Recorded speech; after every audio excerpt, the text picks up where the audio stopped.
Hello guys, আজকে আবার আমি রাতে ডিনার নিয়ে চলে এসেছি। তো আজকে আছে মোমো, কটা আছে কাউন্ট করিনি। আর এখানে আছে হচ্ছে বাড়িতে তৈরি, সেই ছোটবেলায় যে স্কুলে টিফিনে নিতাম সেরকম চাউমিন, চাও চাও যেটাকে বলে।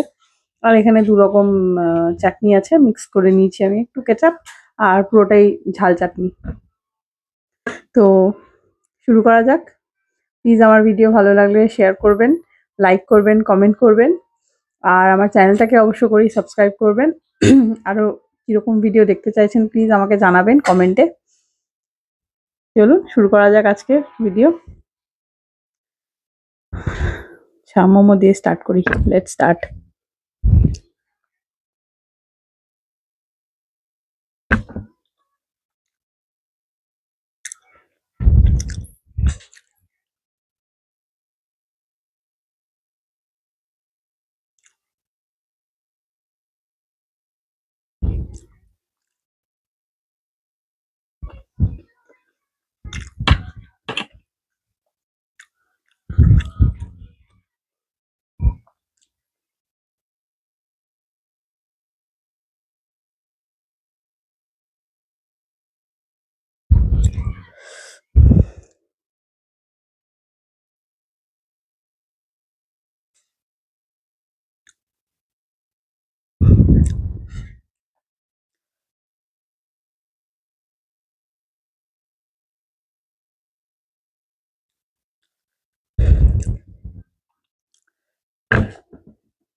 একদম লাইক ওল্ড টাইমস। আসলে আমার অভ্যাসটা রয়ে গেছে, কারণ আমার ছেলে মেয়েকে টিফিন বানিয়ে দিতে হয়। তো আজকে ভাবলাম এটা বানাই।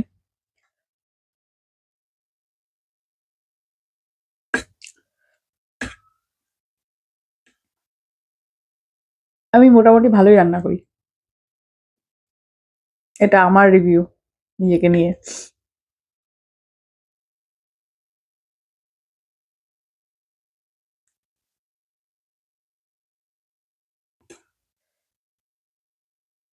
না, আমি বলি না, শুধু সবাই বলে।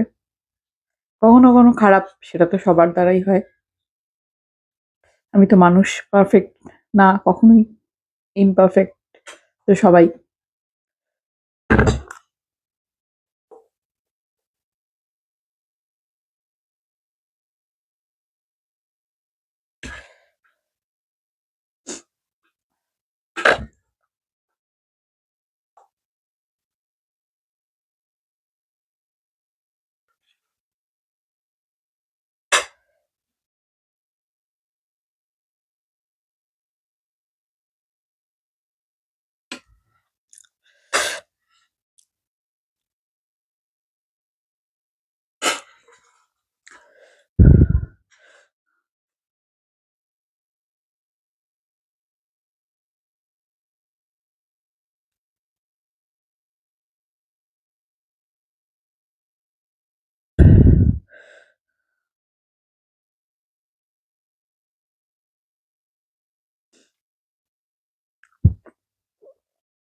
আমরা যখন এই টিফিন নিয়ে যেতাম স্কুলে, মানে বিশেষ করে আমি, তখন আমার মাকে বলা থাকতো যে নুডলস গুলো যে আছে ওগুলো ভেঙে সেদ্ধ করার কথা। এটার একটা কারণ আছে। কারণ যখনই আপনি হোল নুডলটা সেদ্ধ করবেন, তো ওটা রান্নার পরেও মোটামুটি হোলই থাকে। পুরো লম্বা একটা স্ট্রিপ হয়। তো সেটা না আমাদের শেয়ার করে খেতে খুব অসুবিধা হতো। মানে এই যে ধরুন এগুলো ভেঙে তৈরি করা হয়েছে।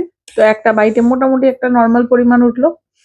কিন্তু যদি নুডলসটা আপনার লং থেকে যায়, তাহলে 1 বাইট মানে আপনি একটা স্পুনে যতটা তুলতে পারবেন, তাতে বেশ অনেকটা নুডলস উঠে যেত। তাতে কি হতো, বন্ধুদেরকে শেয়ার করতে, করতে আমাদের নুডলস মোটামুটি টিফিন বক্সে শেষ হয়ে যেত। দিয়ে ওটা একটা আমাদের খুব রাগ হতো যে আমরা আজকে কম খেতে হলো আমাদের।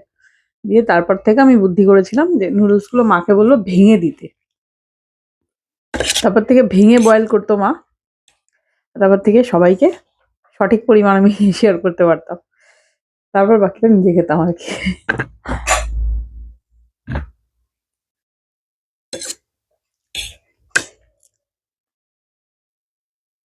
আমাকে দেখে হয়তো বুঝতে পারছেন কিছুটা।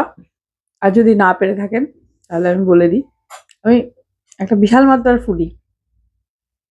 মানে আমরা রোজ দিন স্কুলে একই রাস্তা দিয়ে যেতাম। সেই রাস্তা দিয়ে প্রত্যেকদিন একই বাড়িতে, একটি বাড়ি থেকে আরকি স্পেসিফিক একই টাইমে আমরা ক্রস করতাম। দেন ওই টাইমটায় ওই বাড়িতে অমলেট তৈরি করা হতো। আর আমার সেই অমলেটের স্মেলটা মানে সেন্টটা কি বলবো আপনাকে, স্মেলটা খুব ভালো লাগতো ওই বাড়িটা থেকে। প্রত্যেকদিন ওই একই টাইমে আমরা ওই জায়গাটা ক্রস করতাম আর ওই অমলেটের স্মেল আসতো। এখন আমার বান্ধবীরা দেখা হলে আমাকে বলে তাই যে, "তোর মানে শোঙার শক্তি খুব বেশি। অতিরিক্ত মাত্রায় শুনতে পারিস তুই।" মানে এটা না যে আমি পারি, ওরাও ওদের নাকেও আসতো। বাট কেউ অতটা মনে করতো না। কিন্তু আমি because I M A foodie, তো আমার ভালো লাগতো। মিষ্টির দোকানের সামনে দিয়ে গেলে সিঙ্গারা ভাজার গন্ধ। প্রত্যেকটা জিনিসের একটা গন্ধ হয়। তো আমার খুব ভালো লাগে এগুলো নিতে। আমি রাস্তায় হাঁটি শুধু মানুষের মুখ দেখতে, দেখতে না আরকি। এসব গন্ধ, কোথা থেকে কিসের আওয়াজ আসছে এগুলো আমি অবজার্ভ করি।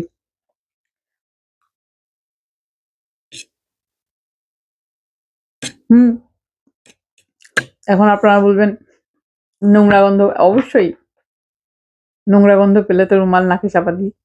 বাট ভালো গন্ধ পেলে ওটা এনজয় করতে ভালো লাগে। এটা হচ্ছে আমার ছোটবেলাকার একটা ছোট ঘটনা শেয়ার করলাম।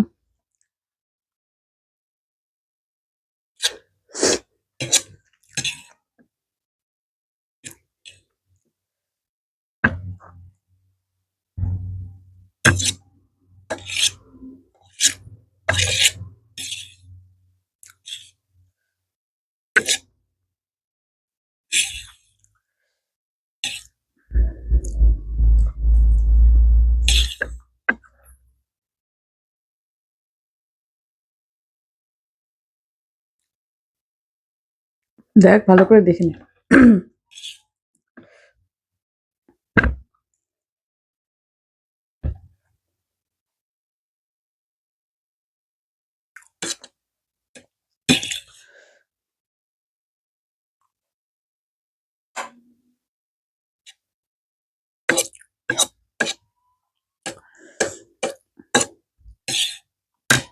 মোমোগুলোর মধ্যে থেকে একটা মোমো আমি সরিয়ে দিয়েছি। বিকজ অফ ওটার মধ্যে একটু চুল জাতীয় কিছু ছিল। যাই হোক, ওরকম থাকেই সবের মধ্যে। অতটা আমি ঘেন্না করি না কোনো জিনিসকে। কারণ উম যারা স্ট্রিট ফুড বানায় তাদের কাজটা খুব টাফ। একটু স্ট্রিট আলো, স্ট্রিট রাস্তার যে আলো, তারপর হয়তো ওরা কোনো জায়গা থেকে একটু আলো জোগাড় করে তৈরি করে। তো হতেই পারে কারোর না কারোর কোনো না কোনো সময় ভুল। আমরা সবাই ১ কেজি আলু কিনলে তো ১ কেজি আলুই আমাদের ব্যবহার হয় না। কিছুটা ফেলেও দিতে হয়। সো দ্যাটস ওয়াই আমিও এটাকে কোনো একটা বড় ইস্যু মনে করি না। তাই আমি মোমোটাকে সরিয়ে দিলাম আরকি। এটা বলার দরকার ছিল না, তাও বললাম।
আজকের জন্য এটুকুই বন্ধুরা। আবার দেখা হচ্ছে নেক্সট ভিডিওতে। Good night.